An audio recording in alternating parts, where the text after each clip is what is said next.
Graça e paz, gente querida, povo de Deus, tudo bem com vocês? Irmã preciosa, você está aí? Irmão amado, você está aí? Mais uma vez, como sempre falamos, né? Eu tenho o privilégio de chegar até você, pessoa preciosa, pessoa a quem Deus ama. Eu tenho o privilégio, o grande presente, a grande riqueza de poder chegar até você com a infalível palavra do Evangelho da graça de Deus. E quero repetir Romanos capítulo 1, versos 16 e 17, quando Paulo diz: não me envergonho do Evangelho, porque o Evangelho é o poder de Deus. Poder de Deus para quê? Olha o que o verso responde: para a salvação de todo aquele que acredita.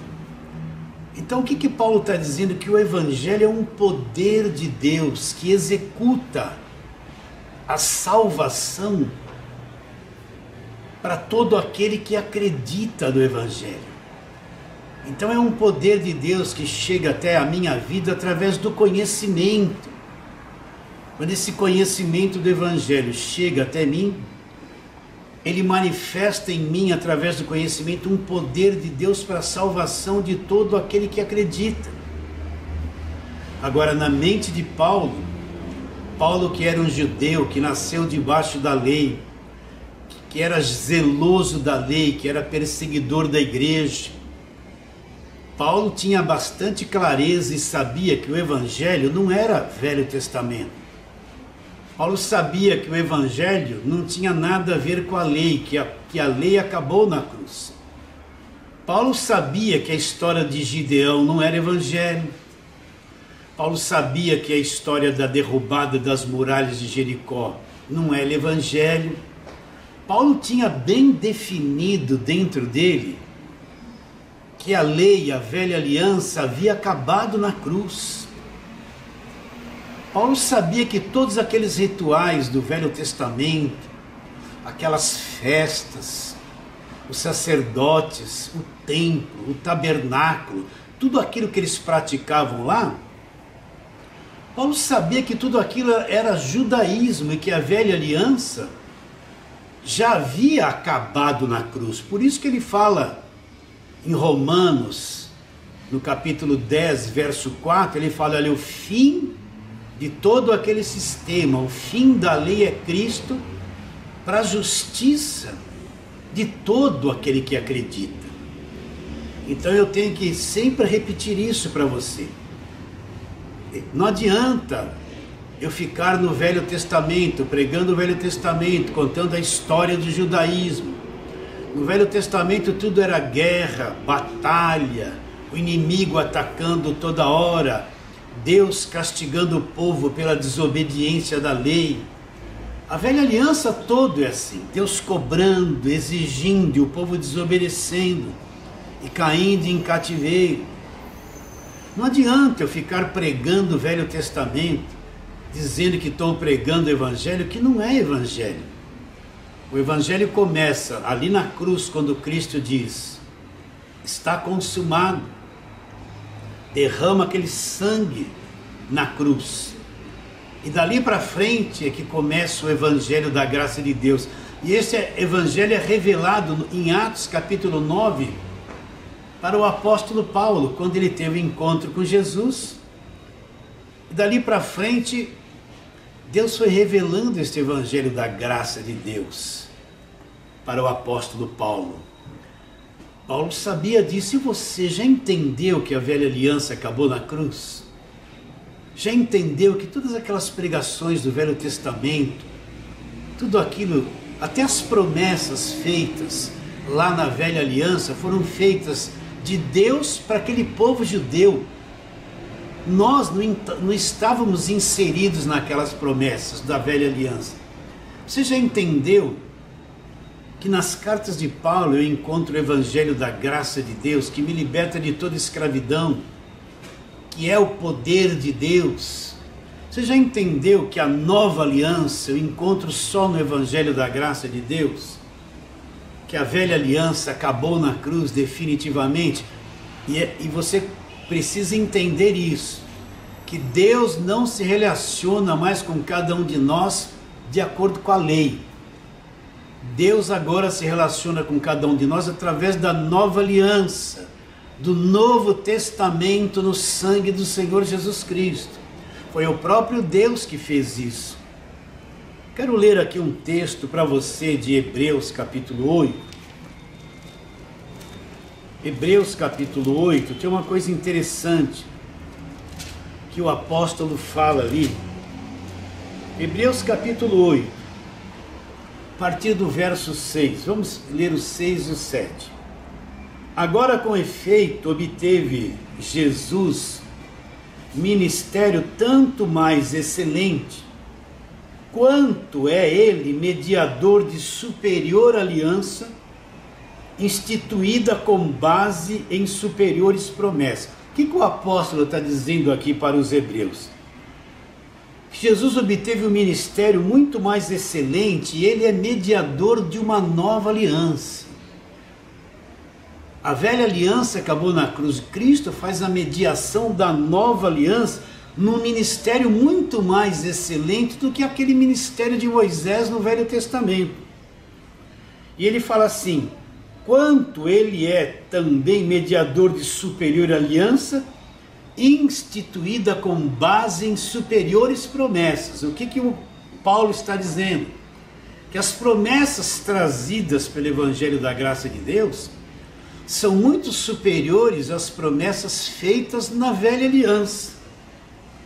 E ele diz no verso 7, porque se aquela primeira aliança, olha lá, o Velho Testamento, a primeira aliança tivesse sido sem defeito, de maneira alguma estaria sendo buscado lugar para uma segunda aliança. O que o apóstolo está dizendo? E se aquela velha aliança, aqueles sacrifícios da velha aliança, aqueles rituais, aquelas festas, os sacerdotes, o templo, tudo aquilo que foi dado e que era lei na velha aliança, então ele está dizendo que se aquelas coisas fossem perfeitas e não tivessem mais defeitos, não precisaria Deus estar buscando uma outra aliança para estabelecer com seu povo. O que isso nos mostra? Que aquela velha aliança foi uma coisa defeituosa e que teria o seu fim. Então eu vou ler o verso 7 de novo. Porque se aquela primeira aliança tivesse sido sem defeito, de maneira alguma estaria sendo buscado lugar para uma segunda aliança. Então aquela primeira aliança foi dada por Deus, mas ela era uma aliança defeituosa, não podia aperfeiçoar ninguém, não removia os pecados, não cravava e removia a culpa de cada um de nós. Então Deus, através do sangue de Jesus, estabelece uma nova aliança, com base em superiores promessas. Agora o verso 13, quando ele diz nova, torna-se antiquada a primeira aliança. Então ele está dizendo que existe uma nova aliança e que a velha aliança se tornou uma coisa antiquada, uma coisa passada. E ele diz, ora, aquilo que se tornou antiquado e envelhecido está prestes a desaparecer. Então ele está dizendo que aquela velha aliança era uma aliança antiquada, envelhecida. E quando Paulo está escrevendo isso, ele está dizendo, está prestes a desaparecer. Por que eu estou dizendo isso? Você entende que a velha aliança acabou na cruz? Você entende que aquela forma de Deus agir na velha aliança, agora Deus age através da nova aliança no sangue de Jesus? Você entende que o Evangelho da Graça de Deus não é Velho Testamento, ele é Novo Testamento, é a nova aliança no sangue de Jesus? Então Paulo fala, pois não me envergonho do Evangelho. Por quê?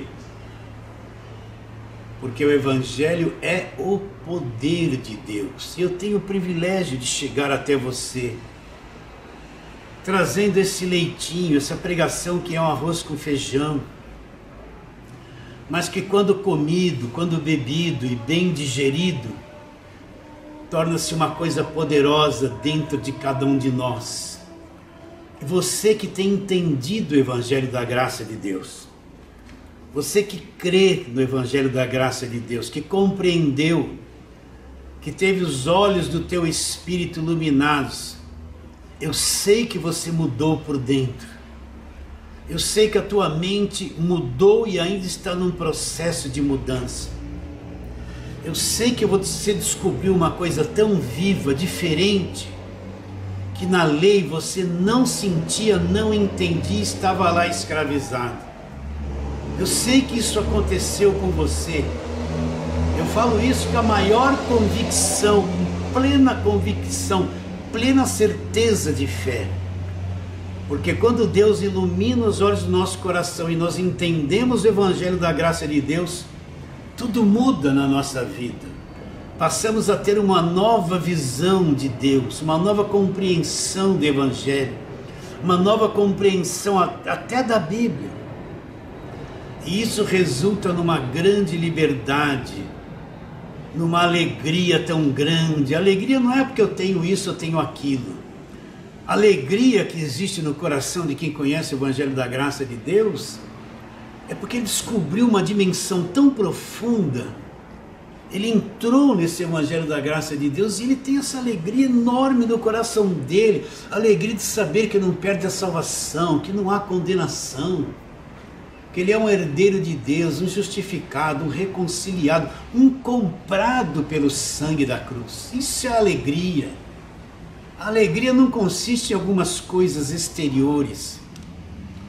A alegria consiste em conhecer essa verdade. O objeto principal da nossa alegria, o centro dela, é ter uma visão clara de quem é Jesus, da pessoa de Jesus Cristo. Por isso eu digo que eu chego até você com uma profundidade no meu coração, uma alegria. Eu tenho o privilégio de chegar até você como uma voz, te dar esse leitinho, esse arroz com feijão,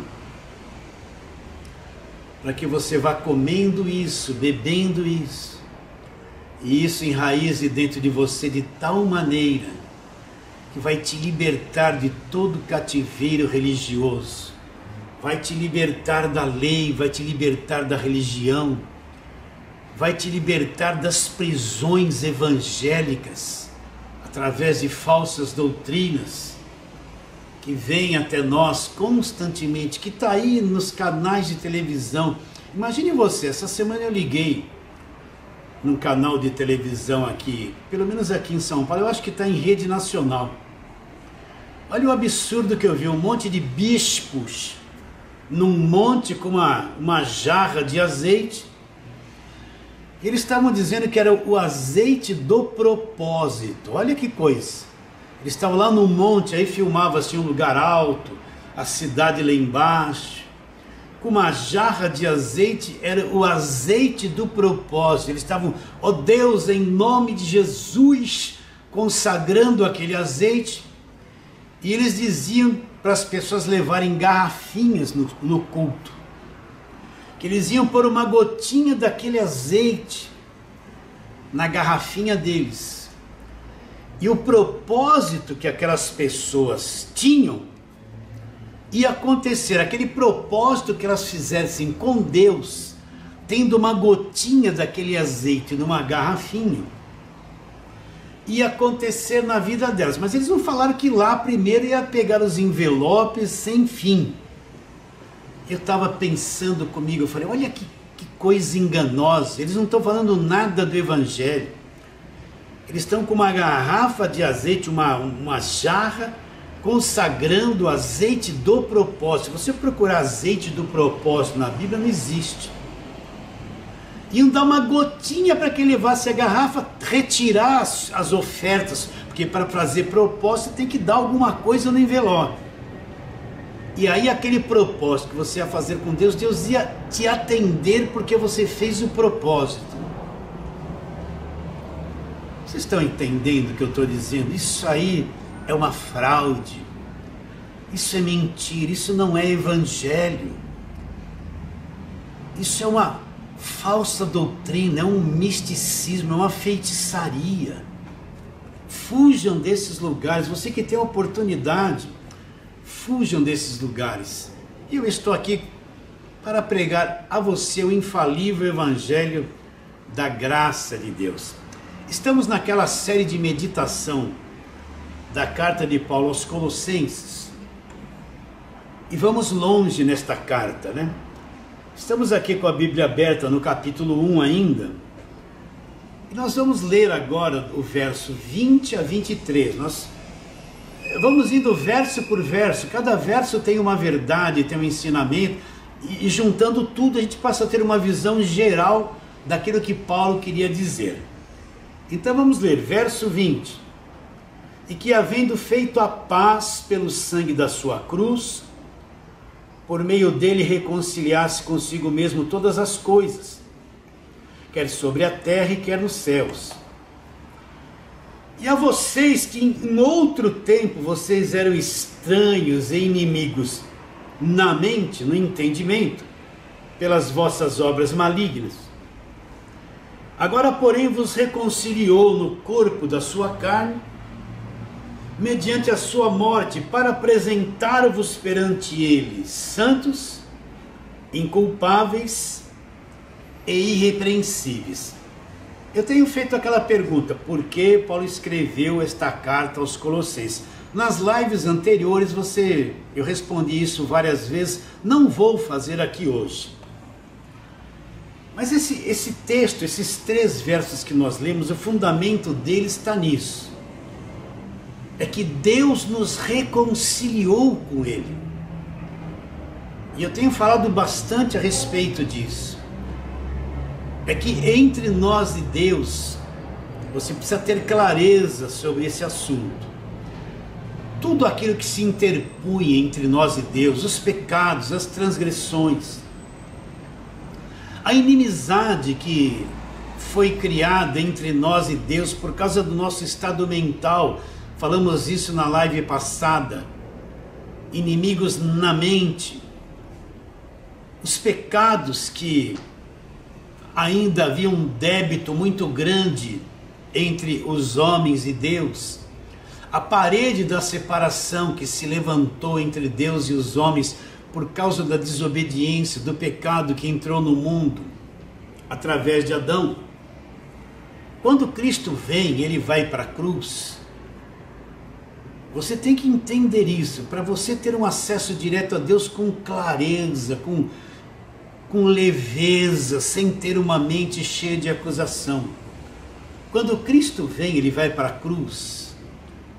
Tudo aquilo que pesava sobre nós, tudo aquilo que entrou por Adão, a condenação que entrou por Adão, as maldições, a culpa, o pecado, a dívida que nós tínhamos para com Deus por causa do pecado de Adão, e nós herdamos esta culpa desde o nosso nascimento.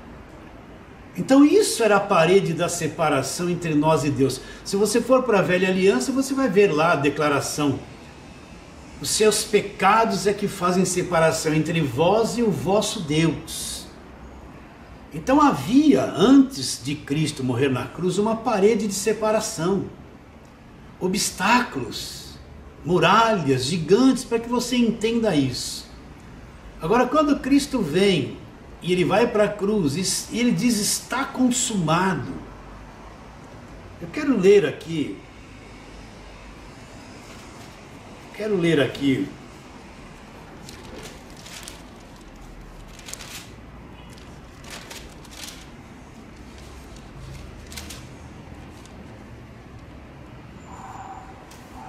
aqui João, capítulo 19, verso 28 a 30. Depois, vendo Jesus que tudo já estava consumado,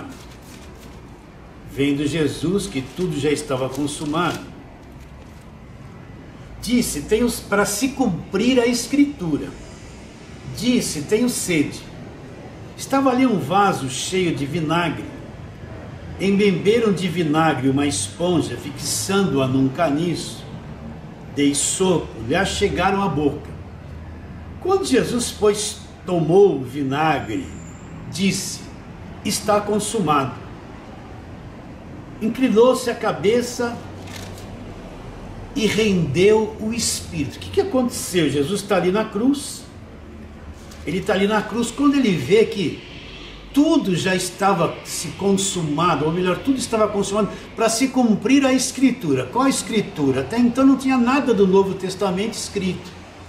A Escritura se refere ao Velho Testamento. Quando ele viu que tudo havia se cumprido, para se cumprir a Escritura, ele disse: está consumado. Eu quero ler aqui Lucas também, Lucas capítulo de número 24. Vamos ler a partir do verso 44, para você entender. A seguir, Jesus lhe disse: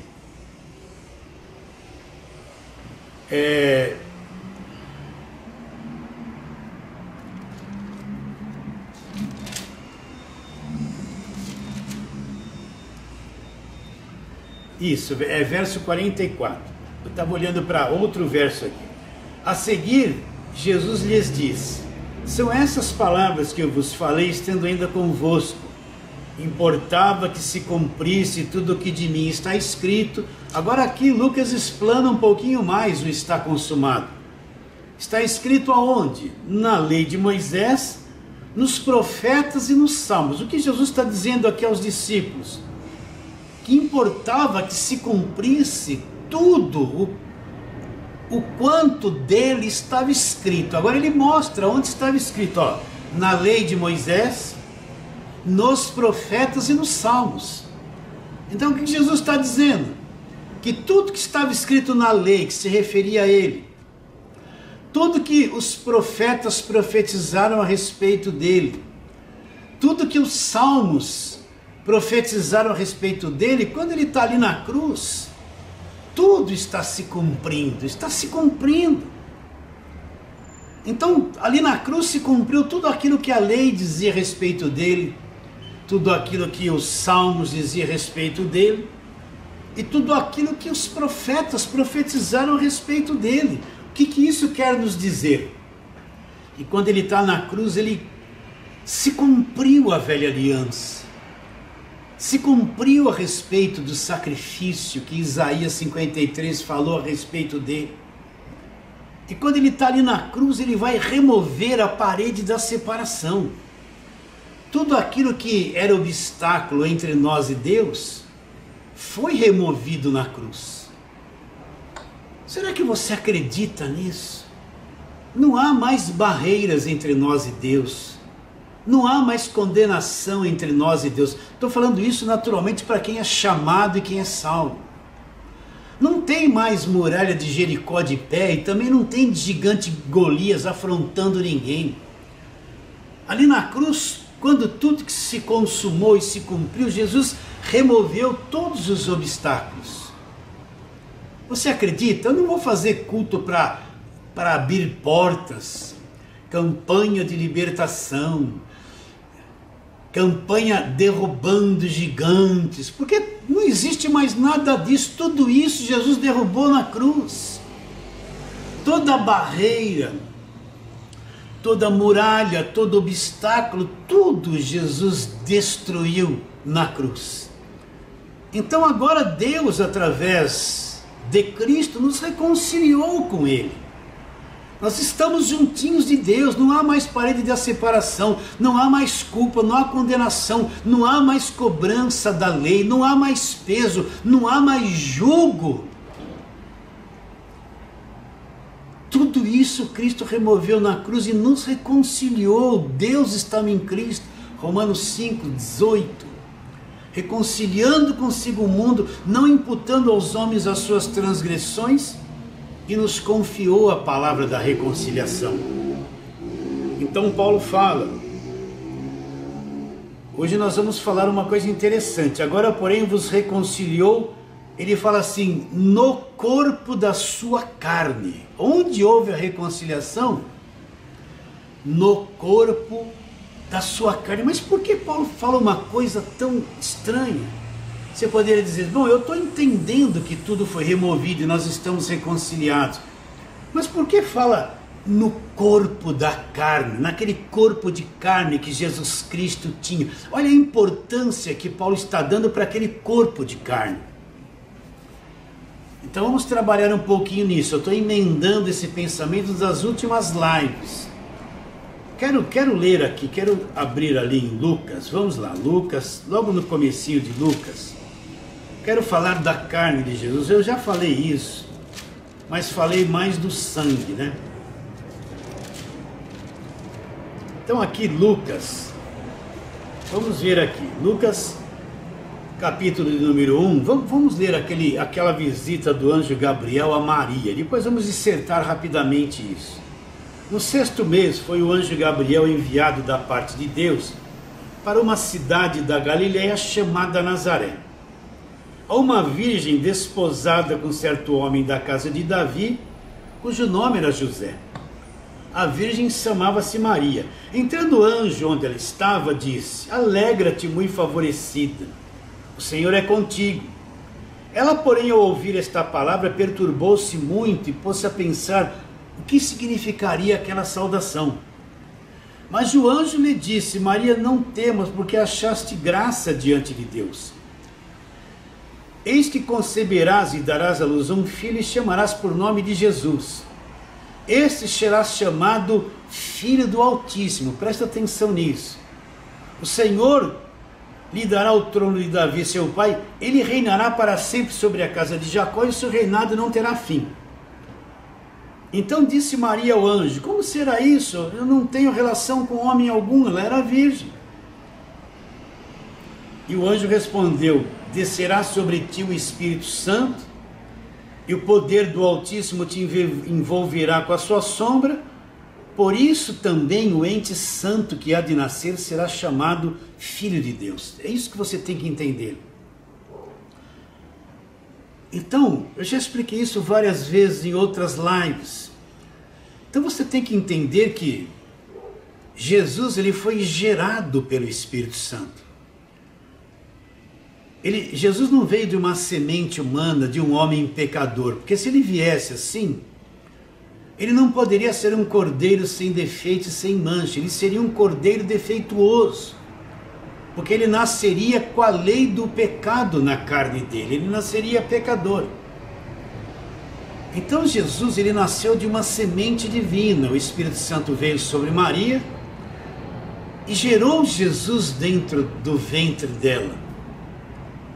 Então Jesus, ele era Deus em forma de homem. Deus foi gerado em forma de homem dentro do ventre de Maria.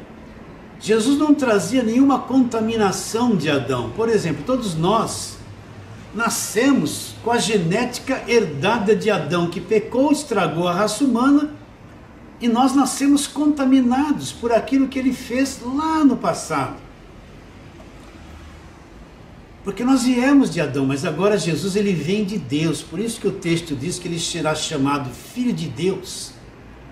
Ele é chamado um ente santo que iria nascer. Será que você entende isso? Então Jesus, ele não tinha a deficiência da nossa carne, ele não tinha uma carne defeituosa, estragada como a nossa. Entenda isso. Ele não nasceu com a genética de Adão, ele nasceu com uma genética de Deus. Então, ele tinha um sangue puro, já expliquei isso em lives passadas. E a carne dele não era uma carne contaminada como a nossa. Se você for lá em Gálatas 5, você vai ver as obras da carne: feitiçaria, idolatria, inimizades, porfias, tem lá uma lista de obras da carne, e tem mais que aquilo ainda. Porque a carne produz, é o fruto das obras da carne. Agora, a carne de Jesus, você tem que entender, era uma carne perfeita. Ele não herdou essa genética física que nós herdamos de Adão. Ele nasceu sem mancha, sem contaminação, sem pecado. Ele tinha um corpo sem pecado. A carne dele era perfeita. Ele não tinha essas obras da carne que nem nós temos, caída, Por isso que ele andou aqui na terra e nunca cometeu um pecado. O próprio Hebreus diz que ele foi tentado, mas nunca cedeu ao pecado. Por quê? Porque a carne dele era perfeita, a carne dele não tinha esse poder maligno que a nossa carne tem e que nós temos que lutar contra ela todos os dias. Porque senão ela nos sufoca e nos leva a fazer todas as coisas erradas que nós não temos que fazer. A carne de Jesus era perfeita, o corpo dele era um corpo incorruptível, perfeito. Você entende o que eu estou dizendo? É por isso que ele nunca pecou, ele nunca cometeu um pecado aqui na terra. Ele teve controle sobre tudo que foi pecado. Quando ele estava sendo preso, um pouquinho antes da cruz, ele disse: olha, aí vem o príncipe desse mundo, que era o diabo, e ele nada tem em mim. O que ele quis dizer com isso? Que Jesus, na pessoa dele, na carne dele, em quem ele era, ele não tinha uma manchinha que pudesse dar alguma vantagem para o diabo. Ele não tinha um defeitinho que o diabo podia dizer que tinha alguma coisa do diabo nele. Todos nós temos uma natureza do diabo na nossa carne. Mas Jesus disse: aí vem o príncipe desse mundo e ele nada tem em mim. Por que ele disse que ele nada tinha em Jesus? Jesus não tinha uma manchinha, ele era o Cordeiro perfeito. O diabo não tinha uma manchinha, um pequeno espaço na natureza de Jesus que pudesse levar ele a alguma tentação, alguma coisa. Porque ele era perfeito. Mas por que, pastor, então Paulo fala que nós somos reconciliados no corpo da sua carne, reconciliados no corpo da sua carne? Então eu quero continuar te explicando isso, para você entender que aquele corpo oferecido como sacrifício é algo glorioso. Então vamos lá para Romanos, capítulo de número 8. Romanos, capítulo de número 8. Nós vamos ler ali uma coisa importantíssima, no verso 3, que nós já lemos isso esses dias. Mas vamos ler desde o verso 1. Agora, pois, nenhuma condenação existe para aqueles que estão em Cristo Jesus, porque a lei do Espírito da vida em Cristo Jesus te livrou da lei do pecado e da morte.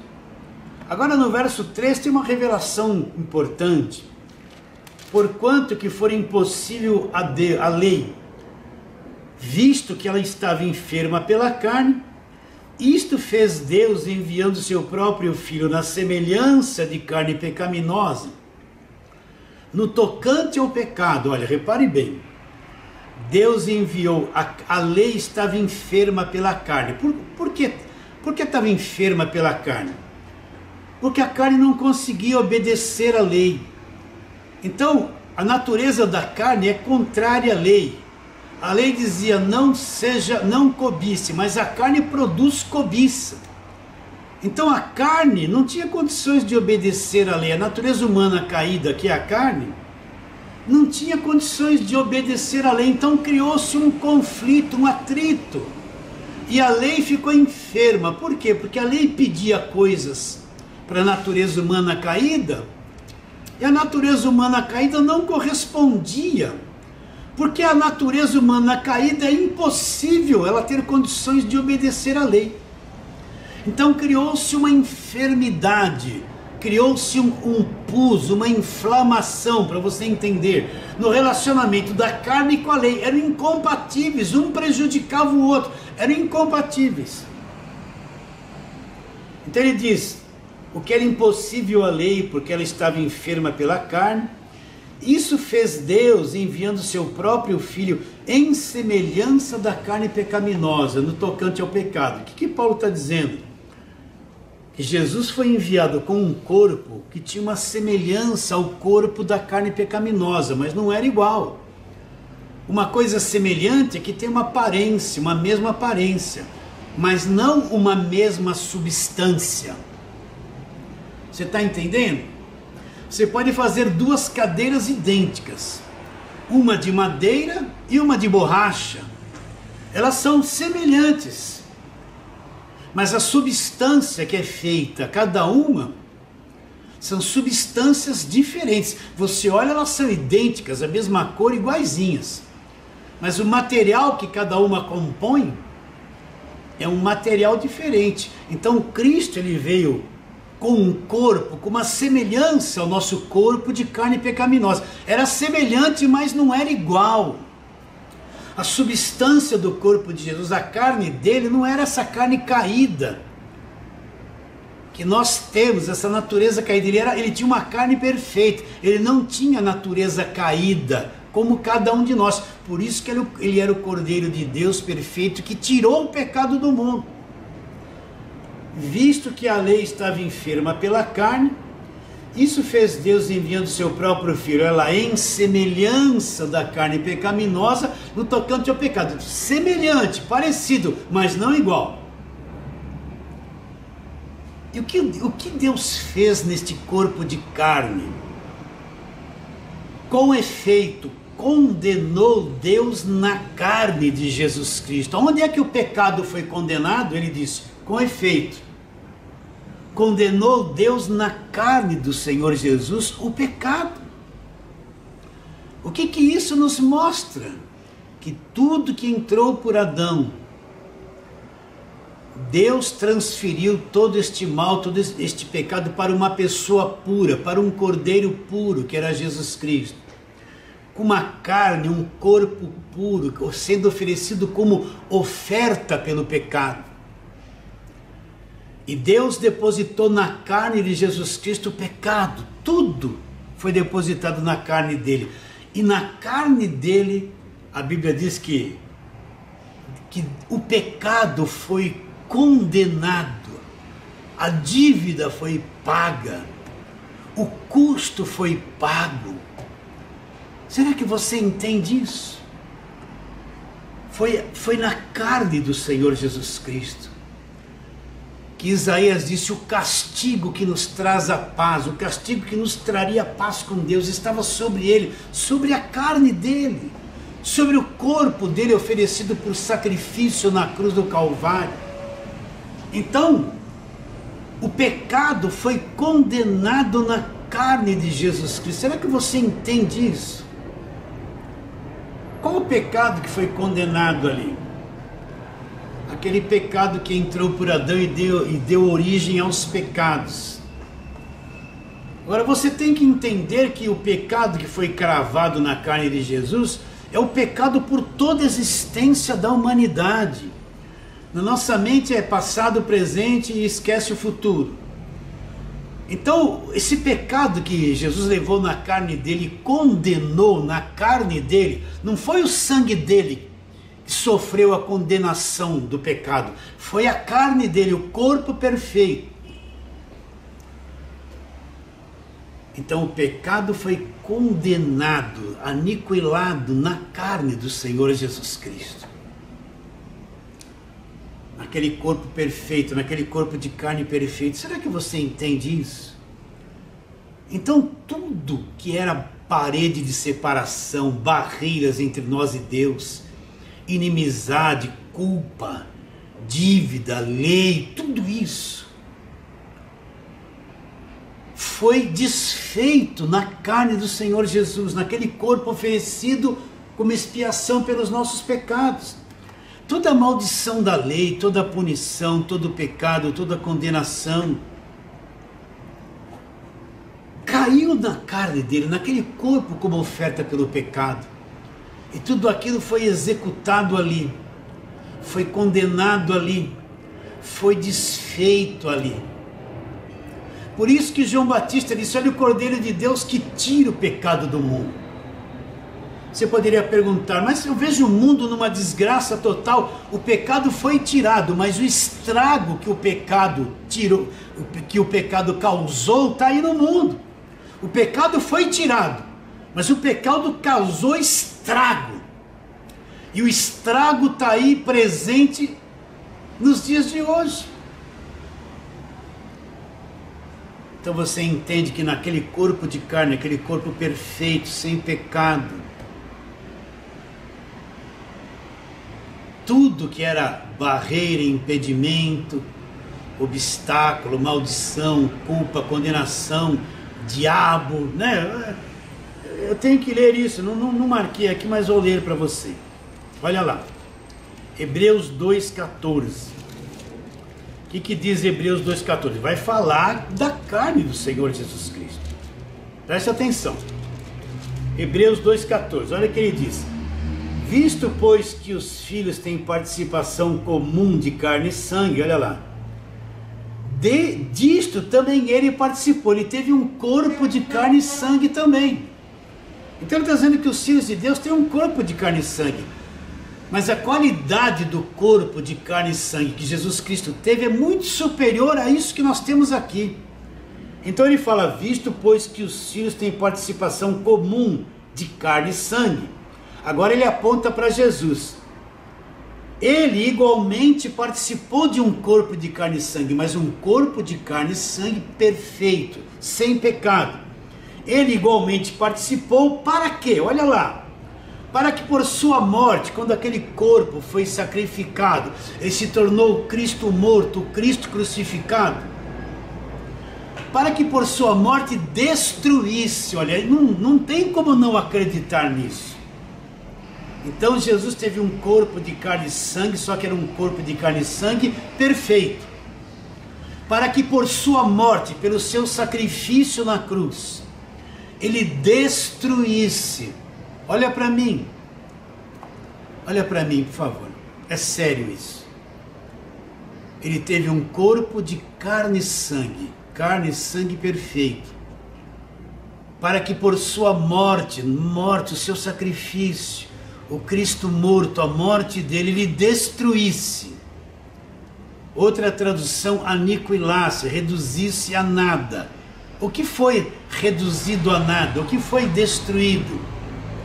Para que por sua morte destruísse aquele que tinha o poder da morte. Pastor, por que o senhor fala que tinha o poder da morte? Porque não tem mais. Jesus quebrou o poder da morte. Ele ressuscitou, ele morreu e reassumiu a vida dele. Quebrou o poder da morte. Para que por sua morte destruísse e aniquilasse quem? O que tinha o poder da morte, a saber o quê? O diabo. Olha que coisa extraordinária. Então quer dizer, pastor, que esse verso aí revela que aquele corpo que Cristo ofereceu como sacrifício, aquele corpo perfeito de carne e sangue, na morte deste corpo, ele destruiu o diabo. Não sou eu que estou inventando, olha, para que por sua morte destruísse o que tinha o poder da morte, a saber o que? O diabo. O que teve poder para destruir o diabo? Corpo do sacrifício de Jesus, a sua carne perfeita, o sacrifício perfeito, a morte desse corpo na cruz. Será que você entende isso? Por isso que nós, da graça de Deus, não estamos preocupados com o diabo, com o demônio. Tudo isso já foi removido na cruz. O que diz Colossenses 2, 14 e 15? O 15, e despojando os principados e potestades, publicamente os expôs ao desprezo, triunfando deles aonde? Na cruz. O que aconteceu ali na cruz, onde Jesus triunfou publicamente sobre todos os principados e potestades? Aconteceu o sacrifício do seu corpo. Então, com esse sacrifício da sua carne perfeita, ele despojou principados e potestades e destruiu o diabo. Quer você acredite ou não, isso é verdade. Vocês estão entendendo? Porque Paulo fala, nos reconciliou no corpo da carne, o corpo do sacrifício. É ali nesse corpo da carne que a lei é aniquilada e desfeita, o fim da lei. É este corpo de carne, é o sacrifício perfeito que cumpriu a lei e removeu a lei. Por isso que o fim da lei é Cristo. Você tem que acreditar.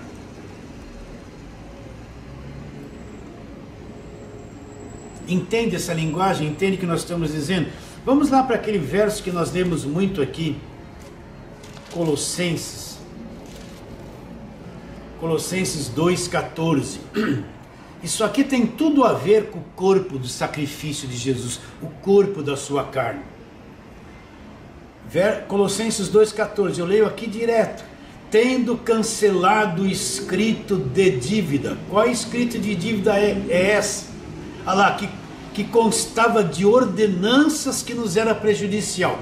Que escrito de dívida era esse que constava de ordenanças e nos era prejudicial? A lei, as ordenanças da lei. Esse escrito de dívida era como se fosse uma grande nota promissória dizendo: todos vocês são culpados, e a lei era a força que condenava.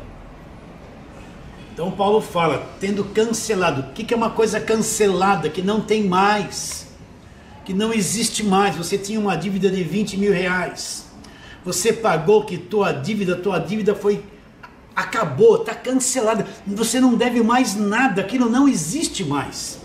Tendo cancelado o escrito de dívida, olha a lei lá, era contra nós, constava de ordenanças, era contra nós, nos era prejudicial, removeu inteiramente, Cristo removeu todo o escrito de dívida. Olha a lei sendo removida, aonde?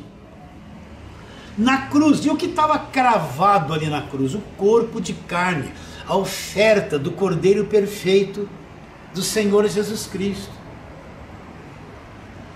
Então aquele corpo, a carne de Jesus, onde o pecado foi condenado, onde toda a parede da separação foi removida, onde a lei acabou naquele sacrifício perfeito, naquele corpo de carne perfeito de Jesus oferecido na cruz.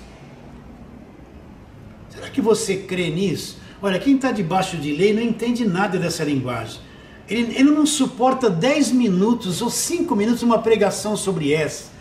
Porque não fala como tomar posse da bênção, como ter carro novo, como comprar casa, como casar, como ter empresa, como ter muito dinheiro, vou ficar rico da noite para o dia. Não fala nada disso. Esse tipo de pregação que você está ouvindo é insuportável para quem está no falso evangelho. Porque não fala nada das coisas que a carne dele quer. O falso evangelho só prega soluções para a carne. Quem está na carne não vai entender nada do que eu estou dizendo. Mas você está no Espírito e está entendendo. Então, o escrito de dívida que era contra nós, que constava de ordenança, nos era prejudicial, ele removeu inteiramente, encravando aonde? Na cruz. Então, naquele corpo de carne do Senhor Jesus, Deus cravou a lei ali, cravou a condenação ali, cravou as ordenanças, cravou a culpa, cravou toda a nossa condenação. Acabou. Porque foi o sacrifício perfeito. Então elabora em grande erro quem quer voltar para a velha aliança, viver debaixo de lei, viver pregando o Velho Testamento, levando a igreja, que é algo do Novo Testamento, ficar escravizada pelos ensinos do Velho Testamento. De onde vêm as falsas doutrinas? Não vem do Velho Testamento? De onde vem o falso evangelho que escraviza as pessoas? Não vem das pregações do Velho Testamento? De onde vem sacrifício, jejum, voto, sobe monte, desce monte? Não vem do Velho Testamento? De onde vem a obrigatoriedade de você ser dizimista? Não vem da lei do Velho Testamento? Vem ou não vem? Vem. Então, na carne do Senhor Jesus, a velha aliança acabou. Aquela forma de Deus agir através da lei acabou. Começa-se um novo testamento e uma nova aliança, e surge aí o evangelho da graça de Deus, que é isso que nós temos que pregar, as boas notícias de grande alegria.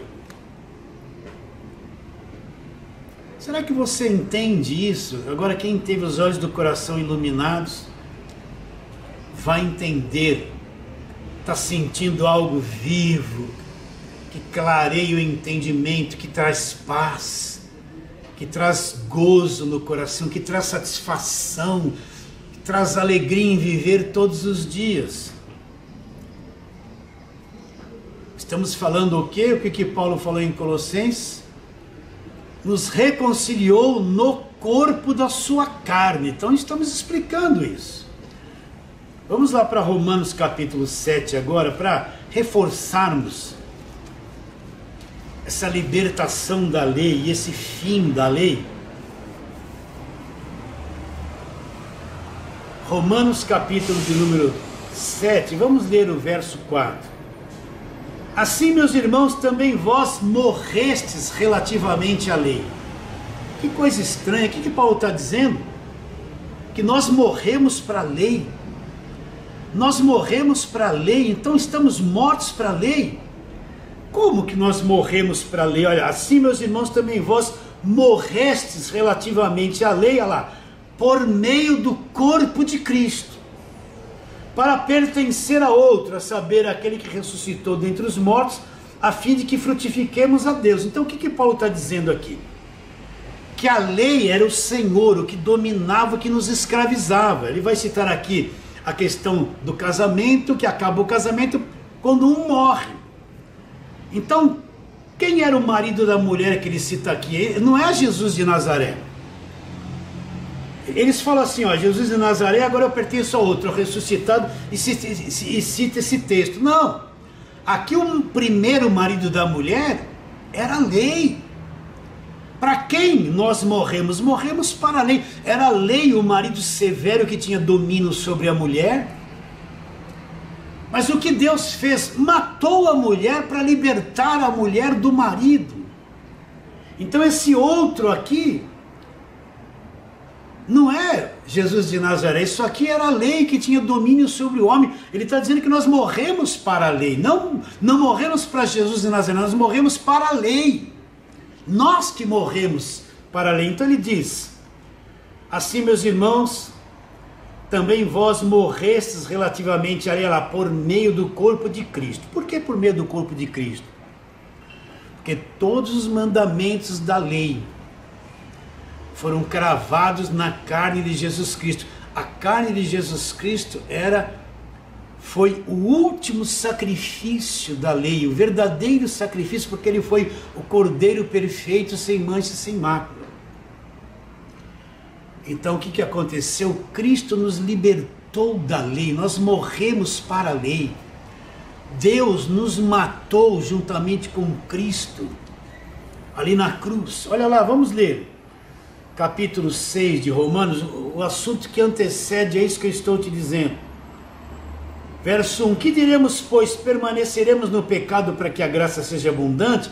De modo nenhum, como viveremos ainda no pecado, nós o que para ele morremos? Como que eu morri para o pecado? Através do corpo de Jesus, nós somos incluídos na morte dele, olha lá.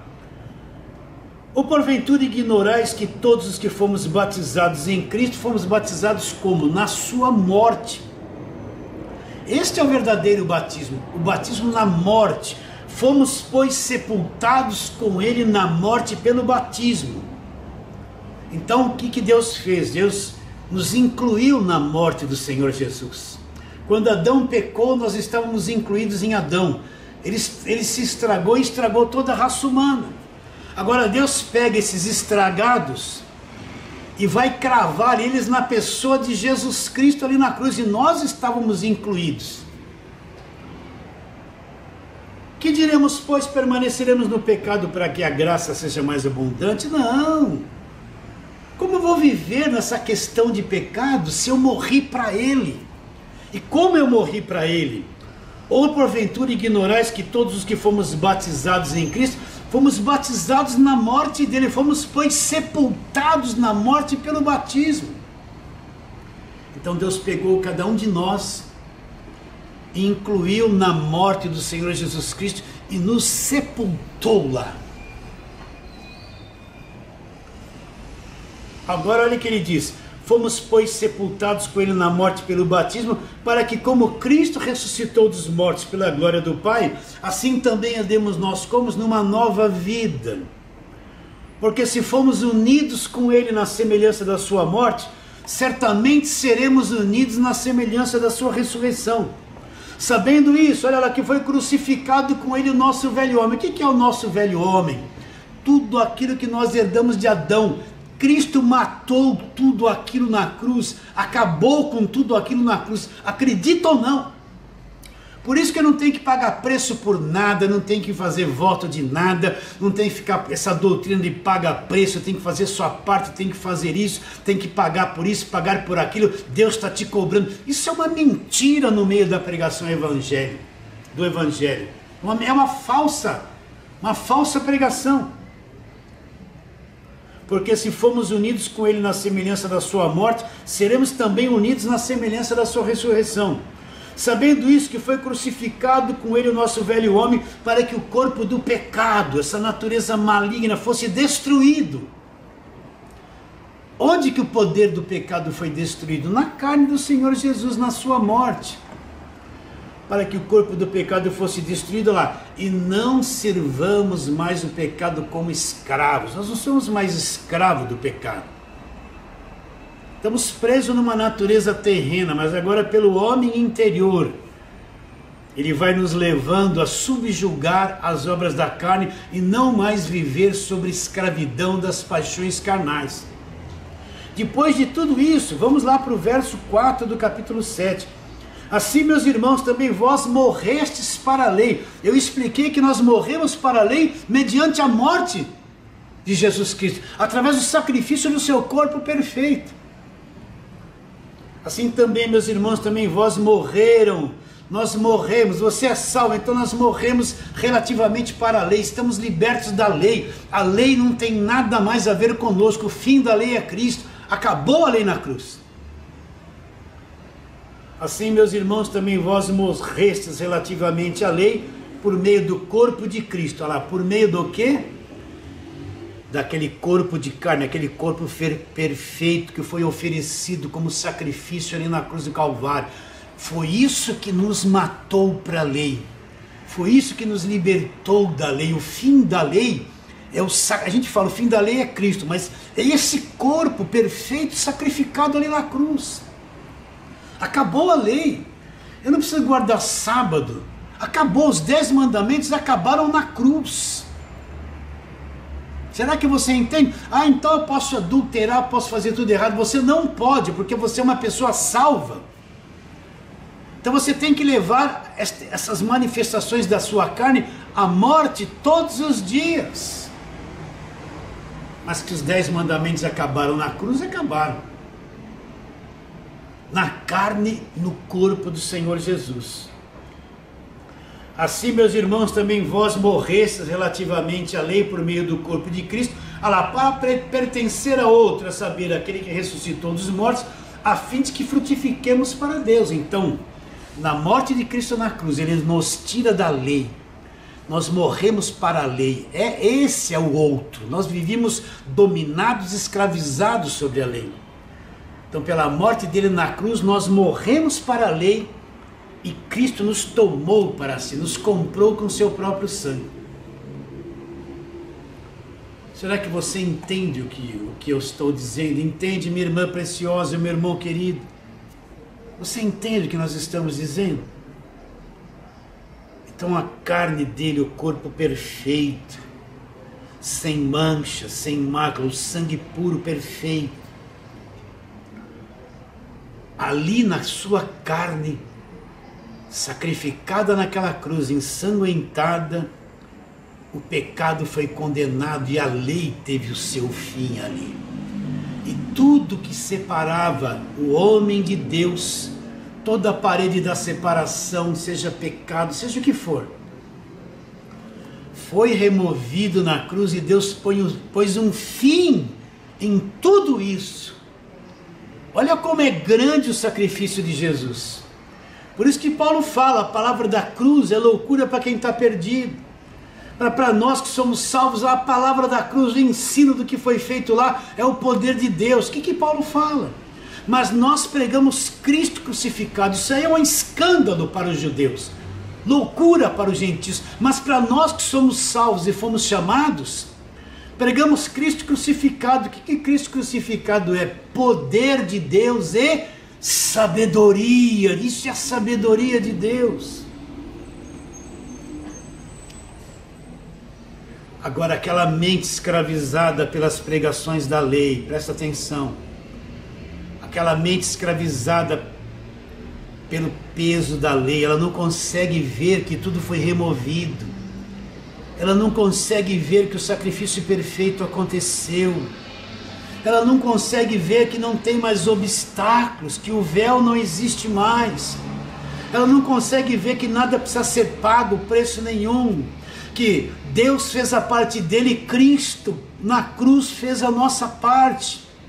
Aquela mente escravizada pelas falsas doutrinas, das cobranças, dos votos, do jugo da lei, que destrói a mente da pessoa, não consegue ver que não há mais barreiras, não há mais separação. Tudo foi removido pelo sacrifício do corpo de Jesus Cristo.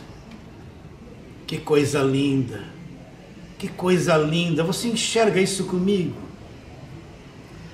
Toda aquela pregação de peso, de condenação, de jugo, de escravidão, aquele asceticismo ferrado que controla a vida das pessoas, põe elas debaixo das obras, oprime, cobra, não tem misericórdia, suga a vida das pessoas na religião. Tudo isso acabou na cruz. Acabou na cruz. Tudo se cumpriu através do sacrifício perfeito. Você crê nisso? Crê somente? Então vamos voltar a Colossenses e terminar onde começamos.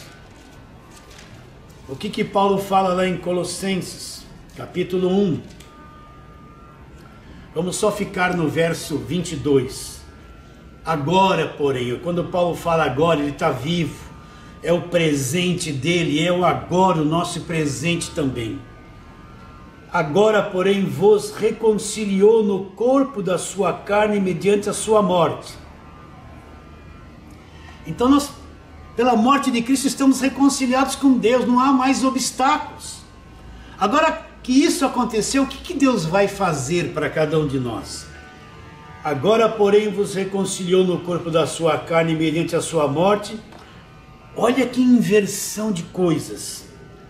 Para apresentar-vos perante ele santos, sem culpa e irrepreensível. Agora que Deus nos reconciliou no corpo da sua carne, agora Deus me pega e me apresenta para ele, é Deus que me apresenta para ele. Não sou eu através das minhas obras, do meu esforço, do meu jejum, do meu preço a ser pago, do meu desespero que faço isso, não. Agora que eu fui reconciliado no corpo da carne do Senhor Jesus, Deus me pega, porque eu sou um chamado, um salvo, e Deus me apresenta para ele. É como se ele falasse assim: vem aqui, meu filho, eu estou te apresentando para mim agora desta forma, olha lá, santo, sem culpa e irrepreensível. Então Deus me pega e me apresenta para ele, e mostra o que a obra da cruz fez por mim. Então Deus me apresenta para ele mesmo. Agora eu sou santo, separado por ele, sem culpa e irrepreensível. Cristo me tornou para Deus santo, sem culpa e irrepreensível. Olha a graça de Deus. Por isso que Romanos 8:1 Paulo fala agora. É agora nenhuma condenação existe. Para quem? Para aqueles que estão em Cristo Jesus. A lei mudou, a lei do Espírito da vida, trazida pelo Evangelho da graça de Deus. Fez o que por mim? Me libertou da lei de Moisés, a lei do pecado e da morte. A lei do Espírito da vida em Cristo Jesus me libertou da lei do pecado e da morte. Como isso foi possível? Visto que a lei estava enferma pela carne, isso fez Deus enviando seu próprio Filho, já explicamos, em semelhança de carne pecaminosa, com um corpo perfeito, parecido com a nossa carne pecaminosa. E o que Deus fez? Pegou toda a culpa, toda a lei, toda a maldição, todo o pecado, com efeito, condenou Deus na carne de Jesus Cristo, condenou o pecado. Então não há mais condenação, não há mais barreira, não há mais obstáculo, não há mais portas fechadas, não tem mais muralha de Jericó, não existe mais gigante Golias. Tudo isso Toda essa pregação da velha aliança acaba na cruz. E diante de mim e você agora o caminho está aberto. A porta foi aberta. Não há mais condenação. Você recebe essa palavra de hoje? Você entende o que nós estamos dizendo com bastante esforço, bastante trabalho? Então nós vamos ficando por aqui. Foi uma alegria estar com você. Você, pessoa preciosa, essa palavra chegou até você. Transmita este vídeo para outros, repasse esse vídeo para outras demais pessoas, para que elas recebam esse alimento, esse leitinho da palavra de Deus. Vou me despedindo de todos vocês, declarando isso com toda a força do meu coração, dizendo que a tua vida vale mais que o mundo inteiro.